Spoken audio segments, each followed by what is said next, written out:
तो आइए बच्चों, अब हम लोग इस कविता के प्रश्न अभ्यास करते हैं। कहता है, पहला प्रश्न है, मानो बनो शीर्षक कविता के कवि कौन है? तो मानो बनो शीर्षक कविता के कवि हैं शिवमंगल सिंह सुमन। दूसरा प्रश्न है, मानव बनने के लिए हमें कौन कौन से कार्य करने चाहिए? तो मानव बनने के लिए हमें अपनी शक्ति, अपनी क्षमता पर विश्वास करना चाहिए, कर्म पथ पर, अपने रास्ते पर आगे बढ़ते रहना चाहिए, पश्चाताप नहीं करना चाहिए, किसी दूसरे पर भरोसा नहीं करना चाहिए, रुकना नहीं चाहिए, आंसू नहीं बहाना चाहिए, पश्चाताप नहीं करना चाहिए, हाथ नहीं मलना चाहिए, बल्कि अपनी शक्ति, अपनी क्षमता, अपनी वीरता, अपने कर्म से कर्म पथ पर आगे बढ़ते हुए मंजिल को प्राप्त करना चाहिए। तो यही कुछ बातें इस कविता में कही गई। अगला प्रश्न है, कवि के अनुसार सबसे बड़ी भूल क्या है? तो कवि के अनुसार सबसे बड़ी भूल जो है वह किसी पर आसरा करना है, किसी पर भरोसा करना है, किसी पर उम्मीद करना है। कवि के अनुसार दूसरों पर विश्वास करना, दूसरों पर भरोसा करना, दूसरों पर आसरा करना, उम्मीद करना मनुष्य के की सबसे बड़ी भूल है। अगला प्रश्न है, अर्थ स्पष्ट कीजिए। पंक्ति है, अब अश्रु दिखलावो नहीं, अब हाथ फैलावो नहीं। अब अश्रु दिखलावो नहीं, अब हाथ फैलावो नहीं। इन पंक्तियों के माध्यम से कवि कहता है कि तुम अपने आंसू मत दिखाओ, तुम अपने आंख में आंसू मत लाओ, यानी कि तुम शोक न करो, तुम दुख न करो, तुम उदास निराश न हो। अब हाथ फैलावो नहीं, और अब दूसरों की सहायता मत मांगो, दूसरों पर भरोसा न करो, दूसरों से सहायता पर विश्वास न करो, तुम अपने आप पर विश्वास करो। सारी निराशा त्याग दो, उदासी छोड़ दो, मन में संकल्प, मन में आशा और मन में ललक लगन रखो और दूसरों पर विश्वास न करो, अपनी शक्ति, अपनी क्षमता पर विश्वास करो और आगे बढ़ो। इन पंक्तियों के माध्यम से कवि यह कहना चाहता है। अगली पंक्ति है, अब हाथ मत अपने मलो, जलना अगर ऐसे जलो, अपने हृदय की भस्म से कर दो धरा को उर्वरा। कवि कहता है कि हे मनुष्य, पश्चाताप न करो, पछतावो नहीं, क्योंकि तुम पछताने के लिए नहीं बने हो। तुम्हारे अंदर वीरता है, तुम्हारे अंदर क्षमता है, तुम्हारे अंदर शक्ति है।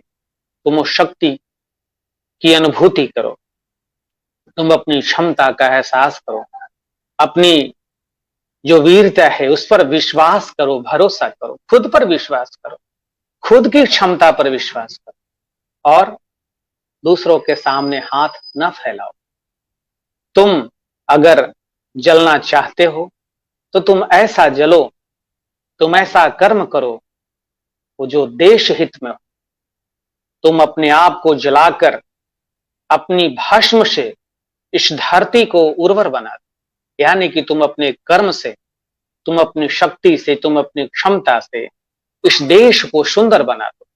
तुम्हारा बलिदान, तुम्हारा न्यौछावर इस देश को सुंदर बनाने के लिए होना चाहिए, इस देश को उर्वर बनाने के लिए होना चाहिए।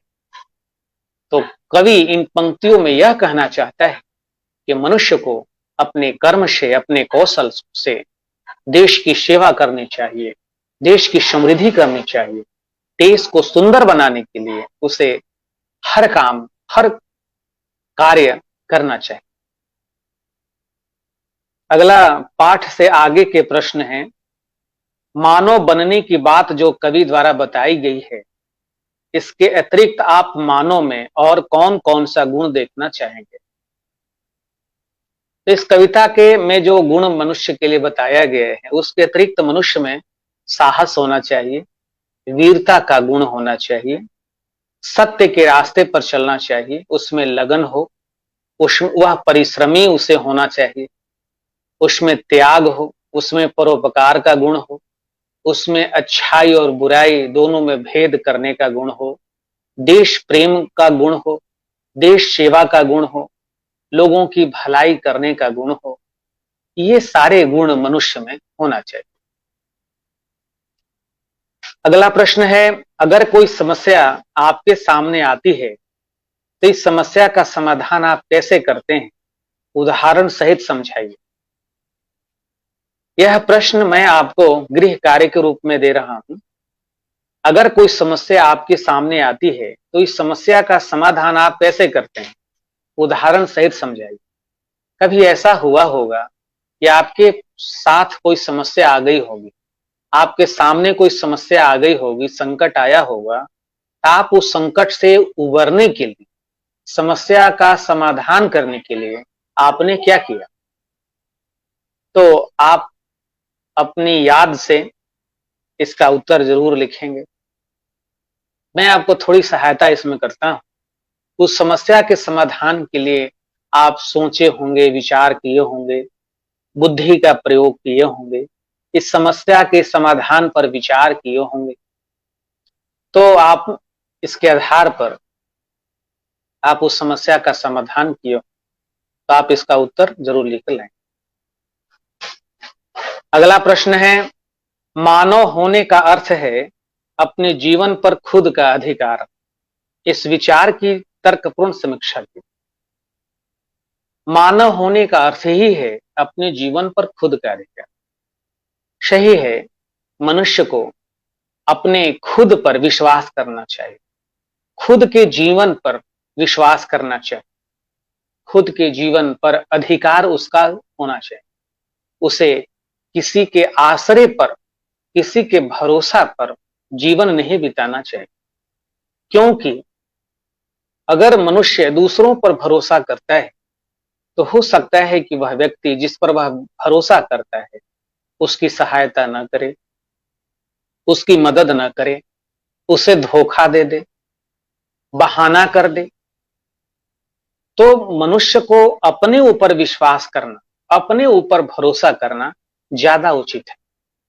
दूसरों पर भरोसा करने से मनुष्य की जो अपनी कुशलता है, अपनी शक्ति और अपनी क्षमता है, उसका एहसास नहीं हो पाता है।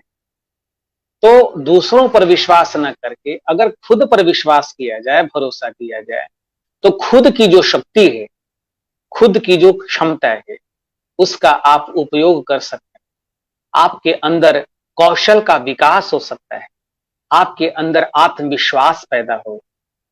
तो इसलिए जरूरी है कि मनुष्य को अपने जीवन पर खुद का अधिकार होना चाहिए।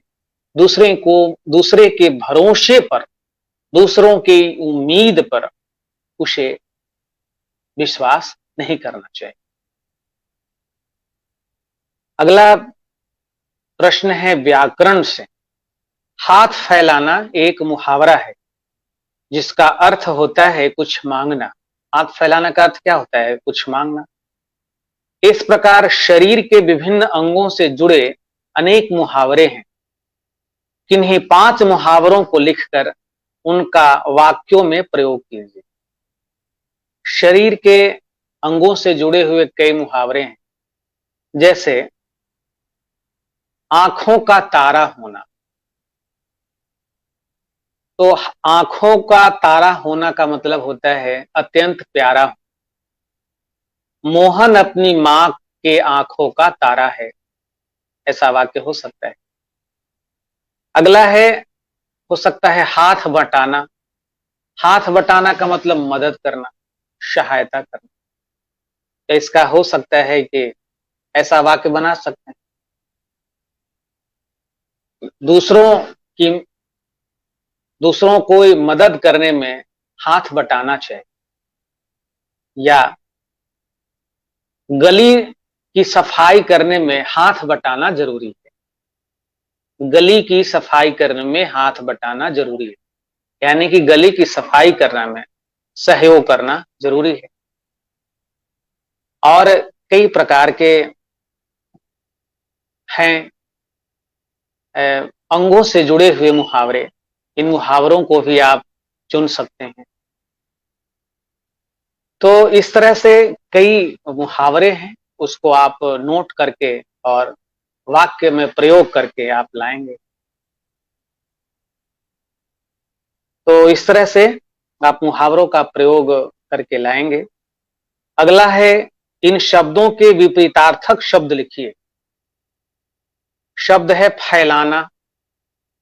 फैलाना का विपरीतार्थक शब्द क्या होगा? समेटना। प्यार। प्यार का विपरीतार्थक शब्द क्या होगा? घृणा, नफरत। मानव। मानव का विपरीतार्थक शब्द क्या होगा? दानव। भूल। भूल मतलब का विपरीतार्थक शब्द याद, स्मरण, स्मृति। तो इस तरह से शब्द का विपरीतार्थक शब्द ऐसा हो सकता है।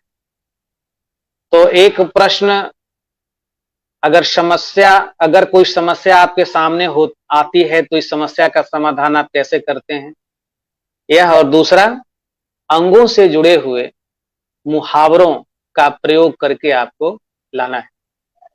मैंने आपको 2 उदाहरण दिया है, तो इस तरह से आप भी इस 5 कम से कम और मुहावरों को लिखकर लाएंगे।